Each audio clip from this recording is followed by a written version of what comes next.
এই দেখো বন্ধুরা, ভোলা আজকেও আবার সকাল সকাল চলে এসেছে। আর পৌরসভার যে লোকটি নোংরা নিতে আসে সেই লোকটি ভয় পাচ্ছিল, সেই লোকটি জল দিয়ে দেখো ভোলাকে তাড়াচ্ছে। আর এদিকে লোকটি যাওয়ার অপেক্ষায় ছিল ভোলা। লোকটি যাওয়ার পরে আবার চলে এসেছে। ভোলার এ পাড়াতেই বড় হওয়া, ছোট থেকে ভোলা এ পাড়াতেই ছিল, তাই এ পাড়ার লোকজনকে কাউকে কিছুই বলে না। তবু একটু তো ভয় লাগবেই বলো তো, যদি কিছু করে, কারণ এত বড় বড় শিং দেখলে একটু তো ভয় লাগেই। আর আমার ছেলে ভোলাকে প্রচণ্ড ভালোবাসে, তাই ভোলাকে দেখলেই কিছু না কিছু খাওয়াবে। তাই আমার ছেলে বিস্কুট দিচ্ছে ভোলাকে, আর দেওয়ার আগে বলছে বিস্কুটের প্যাকেটে দেবো, যদি আবার প্যাকেটটা খেয়ে ফেলে। আর বৃষ্টি হয়েছে, এমনি তো দেওয়াও যাবে না, তাই বিস্কুটের প্যাকেটেই ভোলাকে বিস্কুট খেতে দেওয়া হলো।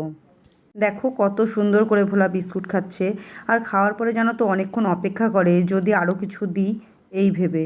ভোলা একবার জানো তো যখন ছোট ছিল আমাদের ঘরে ঢুকে আম খেয়ে নিয়েছিল।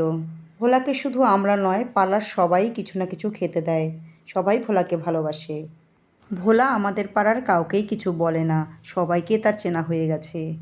যখন ভোলার বিস্কুট খাওয়া হয়ে গেছে তখন আমার ছেলে বলছে ভোলাকে, ভালো করে তাকা, তোর ভিডিও হচ্ছে, তোকে সবাই দেখবে, দেখিস তুই ভাইরাল হয়ে যাবি, লোকজন আরও তোকে বেশি করে চিনবে। বন্ধুরা, তোমরা সবাই ভোলাকে চিনে রেখো। ভোলা যদি তোমাদের পাড়ায় যায় তাহলে ভোলাকে কিছু না কিছু খেতে দিও। একবার জানো তো ভোলার পায়ে ব্যথা লেগেছিল, তখন পাড়ার সকলে মিলে ভোলার চিকিৎসা করে সুস্থ করে তুলেছিল। ভোলা তো শিবেরই বাহন, তাই সম্পূর্ণ ভিডিওটা দেখো। আর পারলে একটি লাইক করো, কারণ ভোলা তো একটি লাইক পেতেই পারে, তাই না বলো?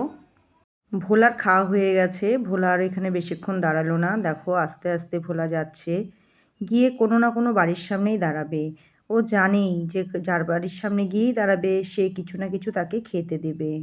ভোলাকে তোমাদের সকলের কেমন লাগলো তা অবশ্যই কমেন্টে জানিও।